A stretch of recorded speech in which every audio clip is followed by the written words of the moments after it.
I'm the kind of girl who loves a good thrift. I'm always in places like Goodwill looking for something new for my wardrobe, or stopping my car at random yard sales to see what I can find. To be honest, you'd probably consider me a hoarder of some sort. I've got vintage mixing bowls, old CRT TVs, a coffee percolator, Rolodexes, Waterford crystal sets, VHS movies, you name it, and I have probably had it. Or something like it anyway. Recently, I got a hold of a Sony Walkman tape player. Now I know there are much more efficient and readily available means to listen to music, but there's just something so satisfying about rewinding a cassette and hitting that play button and listening to the tinny sounds and slight crispness of the music on a tape. Now I know I could have probably found some tapes for a pretty cheap price on eBay or something, but I'd rather come across them in the wild, as we thrifters like to say. So recently, I did find a large box of tapes at a local garage sale. There were several, maybe a couple dozen. The lady who sold them to me was nice enough to let me take them off of her hands for $20. Less than $1 a tape. I couldn't beat that. When I got home that night, I was really excited to see what my money had fetched me in terms of music. I knew I had probably missed the mark here and there, but there was bound to be some good music in this box of tapes. I was right. Bruce Springsteen, Aerosmith, Tina Marie, Phil Collins. But I had some crap too. The narrated version of A Christmas Carol, Sounds of Nature 2, on Christianity and its history, among other things. Over the course of the week, I started listening to the tapes whenever I had the time. Then I came across the first oddity included in this batch of cassettes I had purchased. Inside one of the cases I had bought, there was a plain-looking tape that clearly wasn't supposed to be there in the first place. I pulled it out and looked over it. On one side, there was a yellowed and older-looking label with the words, M. Wilson, 1987, scrawled across it in black ink. What in the hell is on this tape? It certainly isn't Boston like what it says it is supposed to be. At first, I could hear faint music in the background. Clearly jazz. It was a song I was vaguely familiar with. Something my dad would have listened to. Look at me. I'm as helpless as a kitten up a tree. And I feel like I'm clinging to a cloud. I can't understand. I get misty, just holding your hand. I didn't know it immediately at that moment, but I later found out that the song was Misty, sung by Johnny Mathis. It's a fairly well-known song. But that wasn't all that was on the tape. Halfway through the music, the song stopped, and there were a few minutes of static. Then it sounded like a door creaked open, and someone had entered the room. Then I heard the tearful and hysteric voice of a woman. Why am I here? What did I do?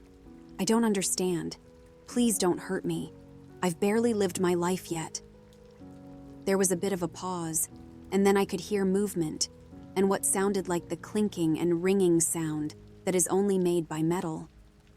The woman was sobbing and clearly terrified. I then heard a long and deep sigh. The song started to play again, except it was mixed with sounds of terror and agony. Look at me. No, please. Feel like I'm... No, stop. I can't Just holding your hand. The noises from the woman became low gurgles, and finally, after what sounded like the last few struggling breaths, I could no longer hear her. Holy fuck. I just listened to someone's murder. I sat there for minutes and had just blanked out. I couldn't wrap my mind around what had just happened. The song was now over and was just playing static, and when my Walkman clicked stop at the end of the tape, I nearly jumped 2 feet in the air. This is too much. I can't deal with this.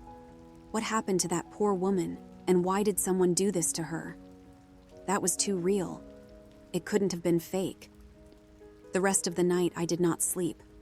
All I could hear was that stupid fucking song.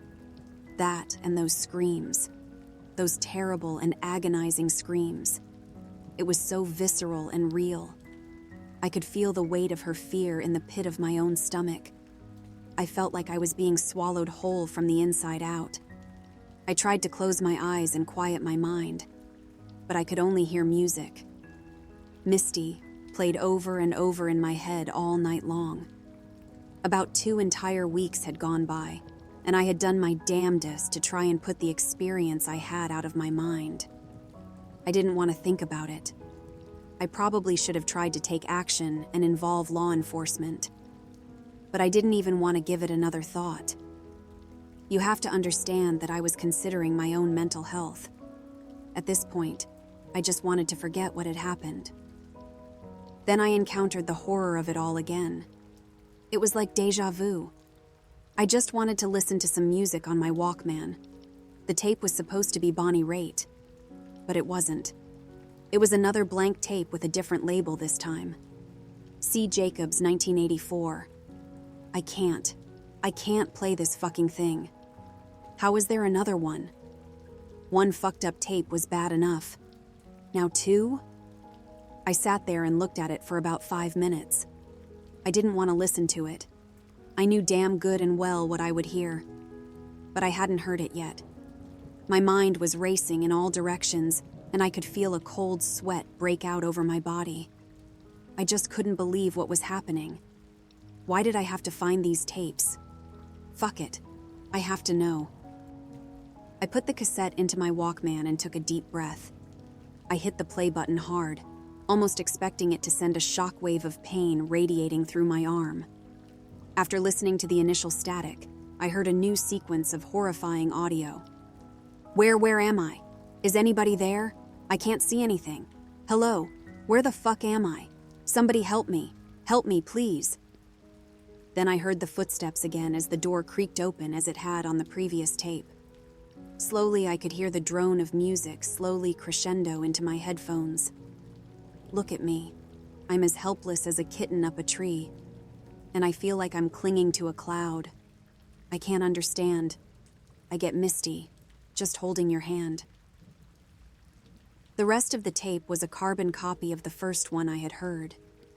The only difference was that the screams and painfully agonizing pleas for mercy were coming from a different woman. I had listened to the final moments of someone's life yet again. The worst part of it all was that it wasn't the last time I would have this experience. In the months after listening to those first tapes, I had found more intermixed into the box of horror I had apparently become the owner of. J. Long, 1989. K. Daniels, 1992. M. Hathaway, 1983. S. King, 1990. I listened to every tape. I heard every scream. I experienced every second of terror. I knew every word to Misty.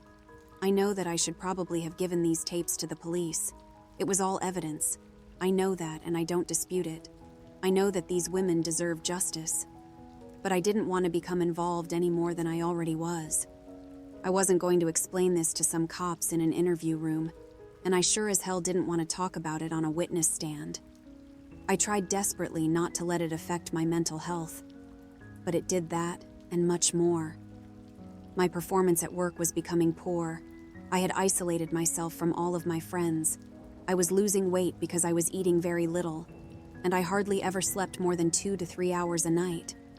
I was slowly losing my mind. My mother noticed my decline more than anyone else, so she was the one who finally convinced me to go into therapy to try and get some help. I took a personal day off from work and scheduled an afternoon appointment on a Wednesday. I knew I desperately needed help to get better. I didn't want to continue to feel the way I was feeling, so having someone to talk to would be a welcome change. That Wednesday came, and I got to the counseling center in the early afternoon and waited about 15 minutes. Down the hallway of the building, a door opened and a younger woman exited out of it, followed by who I assumed was going to be my therapist. A middle-aged man, wearing khakis and a button-down plaid shirt. His salt and pepper hair was combed over to the side, and he smiled at me as he approached the waiting area. "You must be Sabrina. I apologize for the delay. Come on back, please." I followed him back through the hallway and into the room he had just left moments before. The walls were painted in a teal color, A large shelf full of books was next to the door, and there were several comfortable chairs placed throughout the room. I took a seat in a leather armchair. I was nervous, so as I usually do, I tried to make light conversation. I don't do this much. I'm not very good at talking about myself, but I'm sure you've heard that before, haven't you? The man who had just become my new therapist looked at me over a pair of reading glasses he had slid down the bridge of his nose and gave a sort of half smile. When you've been a therapist for as long as I have, you've heard a lot of things. But sure, I have certainly heard that before. It's a pretty normal sentiment. Most people, including myself, don't like exploring their own personal feelings or issues, especially not with other people. I smiled and sunk into my chair a little bit.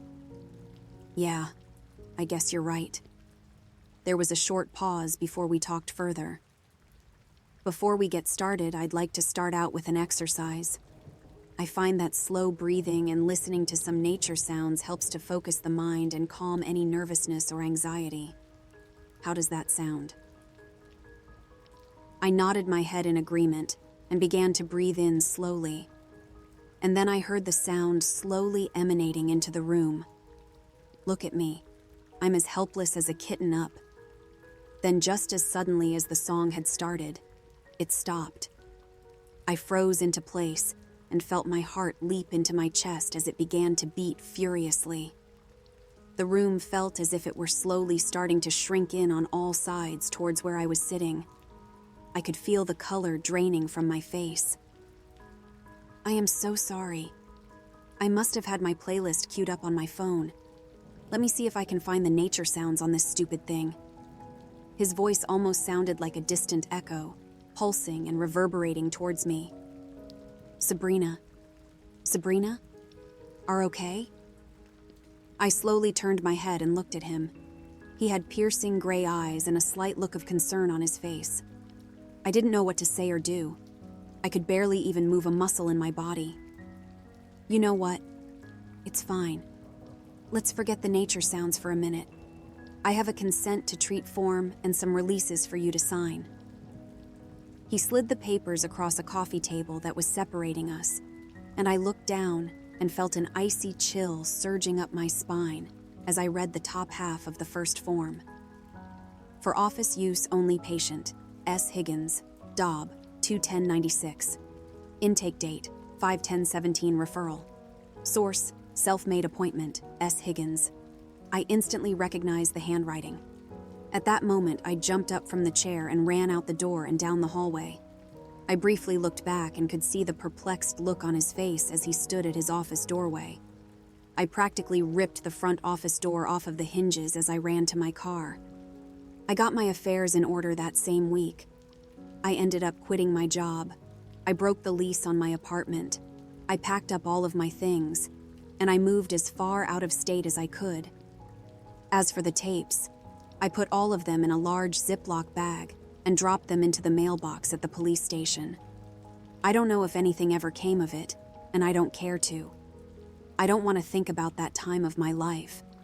I don't want to relive that horror. And I sure as fuck don't want to ever hear that song again. Just when I thought I had escaped the nightmare, something even more chilling awaited me in my new home. But that's a story for another time. Thank you for listening. If you enjoyed this story, please like and share it. If you haven't already, subscribing to the channel would be amazing. I'll see you next time, but until then, keep one eye open. You never know what might be lurking in the shadows.